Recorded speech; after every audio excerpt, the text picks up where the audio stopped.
Ya, terima kasih terus bersama kami di Selamat Pagi Malaysia hari ini dan dah banyak topik kita bincang. Hari ini kita nak cerita tentang belia, ibu tunggal dan juga OKU. Boleh mendaftar perniagaan secara percuma. Jadi kita nak mengetahui lebih lanjut berkenaan hal ini, khususnya kepada masyarakat di luar sana yang ingin memulakan perniagaan. Tetapi sekarang ini dalam tempoh pandemik COVID-19, kerajaan sangat berprihatin dengan menawarkan inisiatif pendaftaran perniagaan secara percuma khususnya kepada ibu tunggal dan juga golongan OKU. Jadi untuk kita mengetahui dengan lebih lanjut lagi perihal ini, kita perkenalkan tetamu kita, Mek. Kita bersama dengan Encik Muhammad Zahari Razali, merupakan Timbalan Ketua Setiausaha Pendayaupayaan Pengguna dari Kementerian Perdagangan Dalam Negeri dan Hal Ehwal Pengguna. Terima kasih bersama dengan kami hari ini, Encik Zahari. Kalau kita lihat sebenarnya sekarang ni ramai yang berada dalam keadaan tidak menentu disebabkan oleh pandemik COVID-19. Saya rasa ini adalah cabaran yang sangat besar untuk banyak pihak lah. Tapi saya rasa Kementerian Menerusi SSM khususnya telah mengambil banyak inisiatif. Cuma baru-baru ini daripada pengumuman oleh yang berhormat Menteri telah menyatakan bahawa ada usaha untuk diberikan kepada golongan orang kurang kelainan upaya, ibu tunggal dan juga belia untuk mereka mendaftarkan perniagaan secara percuma. Mungkin boleh beri penerangan tentang itu. Terima kasih kepada Cik Mek dan Cik Menawar. Sebenarnya kerajaan di pelbagai peringkat, di pelbagai kementerian mengambil pelbagai langkah yang serius dan positif untuk menangani COVID-19, COVID-19 ni, dan juga apa-apa isu yang berkaitan daripada kesan daripada COVID-19 ni. Jadi tidak terkecuali juga kepada Kementerian Perdagangan Dalam Negeri dan Hal Ehwal Pengguna. Kita mempunyai tanggungjawab cukup besar kepada rakyat, dan kita bersama-sama dengan kerajaan akan dan terus mengadakan pelbagai program bagi melaksanakan program-program ke arah kesejahteraan rakyat. Dan kalau Cik Mek dan Cik Menawar juga faham bahawa sekarang ni di bawah KPD dan SCP sendiri, kita telah mengadakan tambahan program, iaitu program untuk belia dan juga program untuk ibu tunggal di bawah B14, bawah B40. Dan kita faham bahawa skim ini yang kita namakan sebagai skim pendaftaran perniagaan prihatin, sesuai reka kita panggil S3P, SPPP. Bermula pada 23 Disember. Desember, maknanya pada hari ini, 23 Disember, yang akan dilancarkan sebentar lagi oleh Yang Berhormat Menteri di kementerian kita. Tetapi saya hadir pada pagi ini untuk menerangkan seberengkas mengenai program tersebutlah. Maka program ini bukan merupakan satu program baru. Dia merupakan satu program kesinambungan kepada beberapa inisiatif dahulu yang dibuat oleh kementerian, terutama melalui Suruhanjaya Syarikat Malaysia, iaitu contohnya dulu kita ada skim satu pelajar satu perniagaan, S1P 1P, yang diperkenalkan pada Januari 2017. Dan juga SPPP ini sebenarnya dibuka pada golongan belia, golongan belia dan ibu tunggal untuk mendaftarkan perniagaan secara percuma di SSM. Maka secara ringkasnya kita menyatakan di sini bahawa apa kelayakan untuk kategori peminjam, tambahan daripada peminjam ni kan. Contohnya kepada belia berpendapatan B40, sebagaimana dalam definisi dasar belia negara, tentunya golongan belia yang kita takrifkan ialah berumur di antara 18 hingga 30 tahun dan mempunyai syarat-syarat pendaftaran perniagaan. Di samping itu juga mereka ini mestilah kita ambil ataupun berdaftar dengan pengkalan data yang kita bantuan prihatin nasional bagi golongan 40, dan ini boleh disamak melalui website dalam lembaga hasil dan negeri, contohnya bpn.hasil.gov.my kan. Jadi yang seterusnya mereka ni tidak ada rekod entiti perniagaan yang masih aktif di SSM. Ini golongan pertama, golongan belia bawah kategori B40. dan seterusnya golongan ibu tunggal. Golongan ibu tunggal di bawah kategori B40 juga. Kita syaratnya mesti 18 tahun ke atas. Dan mestilah takrif ibu tunggal dan berdaftar dengan Kementerian Pembangunan Wanita, Keluarga dan Masyarakat. Dan mempunyai maklumat juga dalam bantuan Prihatin Nasional bagi golongan B40. Dan tiada rekod entiti perniagaan. Maka kategori pelajar juga merupakan mesti 18 tahun ke atas juga bagi pelajar-pelajar sunang bahasa di pelbagai pengajian IPTA, IPTS, Politeknik, Universiti, institusi kemahiran, pusat kemahiran dan sebagainya. Dan juga tiada rekod dan entiti perniagaan di SSM. Jadi mereka ini bolehlah mendaftar mengumpulkan segala permohonan atas talian iaitu di ibis.ssm.co.my. Jadi perkara sebegini sebenarnya menunjukkan bahawa keseriusan kerajaan untuk membantu dalam era COVID, pasca COVID dan sebagainya, dan tertumpu kepada peranan KPDNSCP dalam konteks ini ialah memperkembangkan program-program bagaimana untuk meningkatkan rezeki pada golongan-golongan yang kita jangka terkesan dengan COVID-19. Kerana COVID-19 ini kita tak tahu sampai bila, tapi perancangan program haruslah dijalankan dari semasa ke semasa, dan kita terus berjalan program-program sebegini.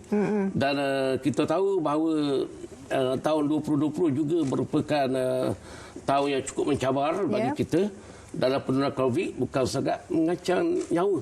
Tetapi lebih kepada itu, dia memberi kesan kepada ekonomi. Ekonomi negara, termasuk ekonomi dunia sekali.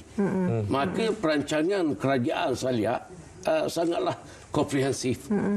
Kerajaan sangat prihatin kepada rakyat, kepada kebajikan rakyat, dan kita pelbagai agensi kerajaan, pelbagai kementerian, organisasi dengan program masing-masing mempunyai satu tujuan: bagaimana menangani kesan COVID ini dengan kaedah yang paling efisien dan paling efektif. Dan sebab itu kita lihat bahawa kadar permintaan dan penawaran ni kan, dia akan mengganggu sistem rantaian bekalan di pasaran. Dan juga dia mengganggu ekosistem perniagaan. Baik Tuan, skim daftar perniagaan secara percuma ini merupakan satu inisiatif yang cukup baik daripada pihak kerajaan untuk membantu golongan belia dan juga golongan ibu tunggal khususnya di bawah B40. Jadi sampai bila lanjutan skim daftar perniagaan secara percuma ini, dan bagaimana mereka boleh memeriksa sama ada mereka layak ataupun tidak terhadap skim ini? Sebenarnya daftar skim perniagaan ni merupakan lanjutan daripada skim sebelum ini. Kalau kita tengok pun di SSM selama ini, mereka telah ada beberapa skim yang sebelum ini. Contohnya skim satu OKU, satu perniagaan bagi orang kurang upaya. Dan juga mereka ada golongan untuk golongan pelajar. Tetapi disebabkan kesan COVID ni, jadi kita perluaskan lagi. SSM perluaskan lagi bentuk bantuan supaya lebih banyak golongan masyarakat ni mendapat yang terkesan ni, mendapat manfaat daripada kesan COVID-19 ni. Jadi kita lihat bahawa dulu kita ada skim satu pelajar, satu perniagaan. Telah ada pun. Tetapi disebabkan kesan COVID ni yang sangat jelas memberi kesan, lalu kita perkemaskan lagi program, perluaskan lagi skop program bagi memastikan bahawa bantuan yang disampaikan oleh kerajaan, terutama SSM dan KPDNCP, mencakupi lebih luas golongan rakyat, lebih mencakupi golongan mendasar, bagi memastikan bahawa bantuan yang kita berikan, yang kerajaan sampaikan, sampai pada golongan sasar dan membawa kesan positif pada bukan setakat pada rakyat, juga kepada pembangunan ekonomi negara. Dan sebab itulah kita perluaskan lagi dalam program ini. Contohnya kita perluaskan skim ini, kita perluaskan untuk belia dan juga untuk ibu tunggal dalam kategori berpendapatan B40. Dan kita namakan ini sebagai, kita jenamakan semula sebagai skim pendaftaran perniagaan prihatin. 3P, SPPP. Yang dipelopori oleh SSM, Suruhanjaya Syarikat Malaysia. SSM ini merupakan agensi di bawah Kementerian Perdagangan Negeri dan Ehwal Pengguna. Dan untuk skim pendaftaran peniaga prihatin ni, S3P ni, SPPP ni, kita peruntukkan sebagai modal permulaan atau peruntukan permulaan 5 juta. 5 juta. Dan sebenarnya akan bermula pada 23 Disember. Bermula 23 Disember, anytime. Maknanya pada petang ini Yang Berhormat Menteri akan melancarkan program ini di Kementerian. Dan saya hadir pada pagi ini untuk menjelaskan lebih sedikit tentang perjalanan program ini. Dan untuk ini juga kita berharap bahawa semua pendaftaran perniagaan secara percuma ini dapat memberi kesan yang positif kepada golongan yang terkesan kepada COVID-19 ini. Cuma bila kita lihat sekarang ni apabila ramai yang sudah terkesan dan mereka juga mungkin tercari-cari peluang untuk mencari pendapatan baru, ya, ada yang mungkin dulu bekerja kini sudah tidak lagi ada pendapatan. Jadi mungkin ini jalan penyelesaian bagi mereka. Jadi adakah selepas mereka mendaftar ini nanti hanya sekadar peluang itu saja diberi oleh pihak SSM ataupun ada pemantauan atau khidmat nasihat pula diberikan selepas mereka mendaftar untuk memastikan supaya perniagaan mereka nanti tidaklah hanya setakat mendaftar saja tetapi selepas itu? Bukan setakat mendaftar sahaja, tetapi SSM mempunyai tanggungjawab untuk memantau perkembangan perniagaan mereka. Dan juga SSM bersama dengan agensi-agensi, pelbagai agensi kerajaan yang lain juga akan turut sama, bekerjasama, memantau bersama-sama, membimbing bersama-sama golongan-golongan yang terkesan ini.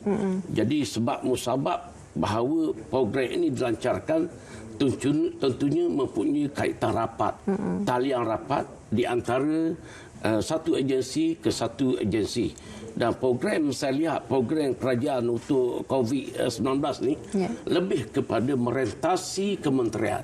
Dia bukan tanggungjawab satu kementerian, tetapi antara kementerian ke kementerian ia mempunyai kesinambungan. Mesti mempunyai satu corak kerjasama yang cukup rapat supaya apa juga matlamat kerajaan yang telah ditetapkan untuk membantu masyarakat yang terkesan dapat dijalankan dengan lebih sempurna dan lebih meyakinkan mencapai matlamat, dan juga apa yang kerajaan belanjakan memberi faedah kepada masyarakat sasar, masyarakat mendasar yang kita tentukan. Jadi saya rasa tidak ada masalah dari segi ini. Saya lihat kita pun sekarang ni apa-apa mesyuarat yang kita buat tidak melibatkan satu agensi saja, KPDNCP, tetapi kadang-kadang kita melibatkan MAFI, Kementerian Pertanian dan Siasat Tani, kita melibatkan juga agensi Kementerian Pembangunan Luar Bandar, pelbagai agensi yang terlibat.